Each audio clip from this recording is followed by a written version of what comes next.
बिस्मिल्लाहिर्रहमानिर्रहीम। Welcome to all of you in my channel. आज हम अपना सेकंड लेक्चर जो है वो अपलोड कर रहे हैं। क्लास 9 बायोलॉजी है और इसमें थर्ड चैप्टर हमने जो है शुरू किया है। तो चलते हैं आज के टॉपिक के जानिब। आज का जो हमारा टॉपिक है वो है इंपॉर्टेंस ऑफ बायोडाइवर्सिटी। बायोडाइवर्सिटी के कौन कौन से फायदे हैं, तो उन फायदों को हम डिस्कस करेंगे। यानी बायोडाइवर्सिटी की जितनी भी बेनिफिट्स है उसको हम आज जो है डिस्कस करेंगे।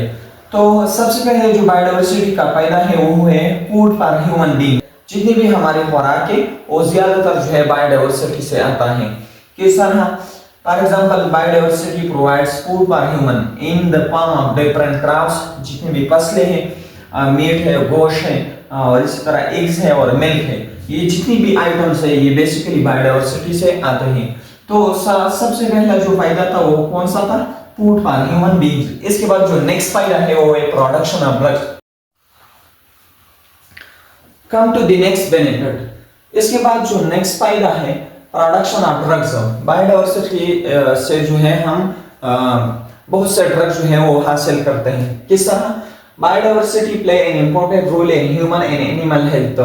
ये जो बायोडाइवर्सिटी ये इंपॉर्टेंट रोल जो है अदा करता है इंसान और जो दूसरे एनिमल्स है उसके हेल्थ में।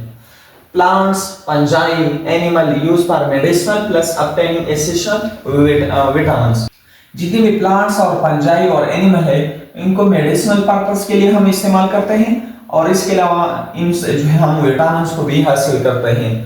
Drugs like streptomycin, neomycin, erythromycin, ये जितनी भी एंटीबायोटिक है जैसे कि स्ट्रेप्टोमाइसिन है, न्यूमाइसिन है और एरिथ्रोमाइसिन, ये फंजाई से हासिल होता है।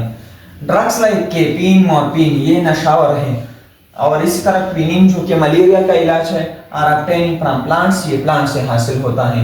तो सबसे पहला फायदा था फूड फॉर ह्यूमन बीइंग और दूसरा फायदा था प्रोडक्शन ऑफ ड्रग्स। तो अब हम डिस्कस करेंगे इंडस्ट्रियल बेनिफिट्स ऑफ बायोडाइवर्सिटी। तो नेक्स्ट जो फायदा है वो है इंडस्ट्रियल बेनिफिट्स ऑफ बायोडाइवर्सिटी।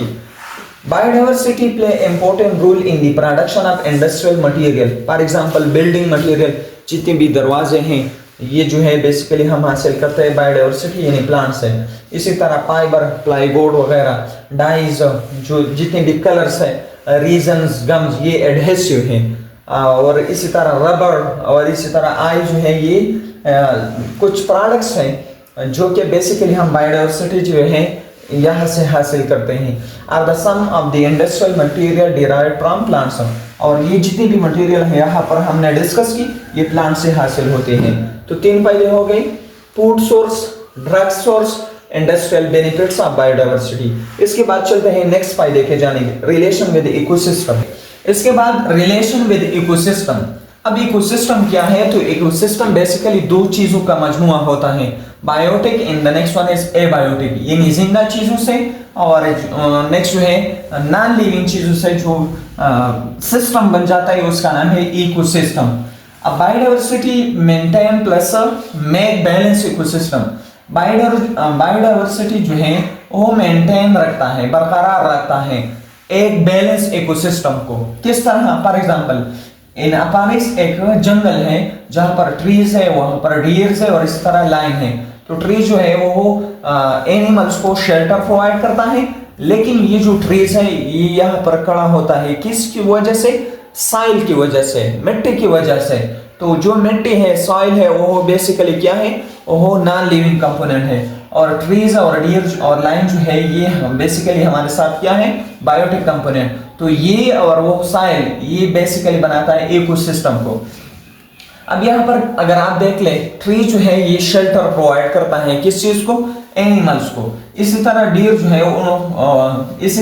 जो है वो ट्रीज को बतौर फूड जो है वो इस्तेमाल करता है और इसी तरह लाइन जो है वो हंट करता है किस चीज को? यानी शिकार करता है किस चीज को? डियर्स की।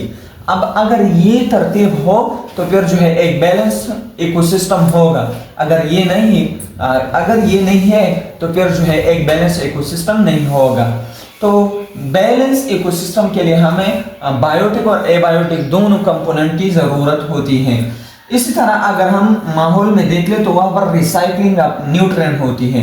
रिसाइकलिंग ऑफ न्यूट्रिएंट का मतलब क्या है कि जितनी भी पैदामंद चीजें हैं वो दोबारा जमीन में आ जाना।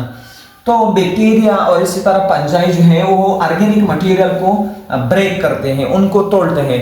फॉर एग्जांपल अगर एक मुर्दा जानवर है, एक डेड प्लांट्स है, तो उसकी बॉडी को ब्रेक करना, ये बेसिकली किस चीज की काम है? बैक्टीरिया एंड फंजाई, ये जो है रिस्पांसिबल है फॉर दिस प्रोसेस। अब इन बॉडीज में जो न्यूट्रिएंट्स है वो साइल की तरफ दोबारा जो है जाता है और फिर प्लांट जो है उनको दोबारा इस्तेमाल करता है। तो रिसाइकलिंग ऑफ न्यूट्रिएंट जो है ये बैक्टीरिया और फंजाई तो करता है, लेकिन ये जो फंजाई और बैक्टीरिया ये तो बायोडाइवर्सिटी है। इसी तरह ये जो बायोडाइवर्सिटी है ये साइल को फर्टाइल करता है, उनको जरखेज करता है। किस तरह? एक वर्म है जिसका नाम है अर्थवर्म। अर्थवर्म जो है this is basically called friends of यानी जमींदार की दोस्त। ये जो है जमीन को साफ करता है, उसको नरम करती है और इसके बाद जो है प्लांट जो है वो अच्छी तरह ग्रो करते हैं। इसी तरह मुख्तलिफ बैक्टीरिया है जैसे कि राइजोबियम है, वो नाइट्रोजन को फिक्स करते हैं। नाइट्रोजन फिक्सेशन का मतलब ये, अगर नाइट्रोजन जो है वो अमोनिया और इसी तरह नाइट्रेट और नाइट्राइड में कन्वर्ट होता है, so this is called what? Nitrogen fixation. ये जो अमल है ये बेसिकली बैक्टीरिया करता है और बैक्टीरिया हमारे साथ क्या है? ये बेसिकली बायोटिक कंपोनेंट है। किस चीज का? इकोसिस्टम का। तो जो बायोडाइवर्सिटी है वो इकोसिस्टम के साथ ताल्लुक रखता है। तो ये थी 4 फायदे किस चीज की? बायोडाइवर्सिटी की। इसके बाद इंशाल्लाह हम बाइनोमियल नोमेनक्लेचर को डिस्कस करेंगे। Thanks for watching. वस्सलाम।